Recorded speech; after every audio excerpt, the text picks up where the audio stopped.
ពាក្យចាស់ពោលថាធ្វើស្រែឲ្យមើលឆ្មៅទុកដាក់កូនចៅឲ្យមើលផៅសន្តានអូខេពុកម៉ែបងប្អូនអញ្ចឹងពាក្យចាស់ពោលថាអញ្ចឹងណា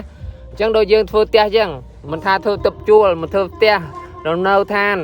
បងប្អូនទៅរកតាជាងដែលមានបច្ចេកទេសត្រឹមត្រូវច្បាស់លាស់មានបទពិសោធន៍រាប់ឆ្នាំហើយបងប្អូនមើលហើយនេះគឺកន្លែងទ្វារយើងចូលមកបន្ទប់យើងកម្ពស់ខ្ញុំវា1.8 ម៉ែត្រហើយអញ្ចឹងចូលមកទុក2ទឹកហើយបងប្អូនមើលជុំវិញបន្ទប់ជួលពី10បន្ទប់ធំទលាយណាបងប្អូនអូធំខ្ញុំមក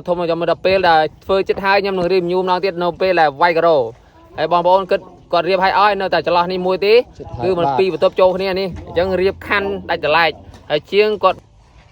បានធ្វើតែមួយខែជាងនេះណាគាត់រៀបបន្ទប់ឲ្យអស់ហើយពី10បន្ទប់គឺនៅតែគាត់ថានឹងធ្វើឲ្យមុនចូលឆ្នាំបងប្អូនអញ្ចឹងយើងនឹងរីវញូថាគាត់នឹងអាចធ្វើឲ្យមុនចូលឆ្នាំបន្តិចបន្តួចអត់បងប្អូនអញ្ចឹងចាំមើលវីដេអូខ្ញុំបន្តទៀតឥឡូវយើងកុំនិយាយច្រើនមកមើលកន្លែងបន្ទប់ជួលគឺមានរោងចក្រស្រាប់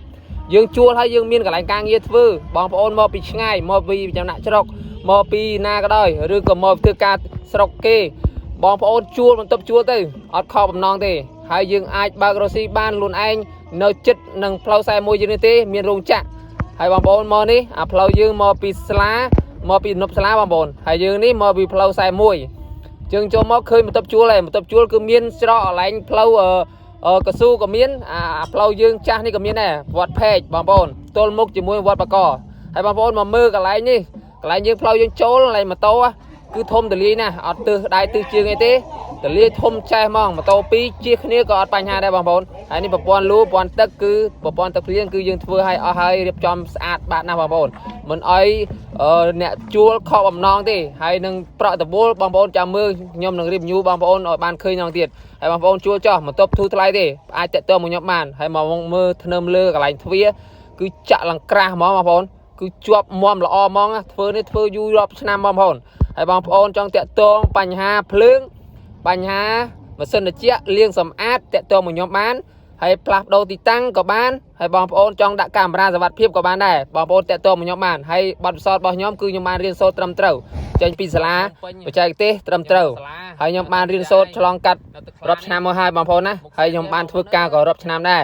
យូរឆ្នាំដែរហើយនេះសាលាដែលខ្ញុំបានរៀនសូត្រពីភ្នំពេញចេញពីសាលាត្រឹមត្រូវច្បាស់លាស់ហើយបងប្អូនជឿជាក់ចោះមិនខកបំណងទេព្រោះអីយើងរកជាងដែលមានចេញពីសាលាត្រឹមត្រូវច្បាស់លាស់បានមានបច្ចេកទេសឥឡូវកុំរៀបរាប់ច្រើនបងប្អូនមកមើលទីតាំងគឺទីតាំងបន្ទប់ជួលគឺផ្លូវ41ជិះទៅតំណប់ស្លា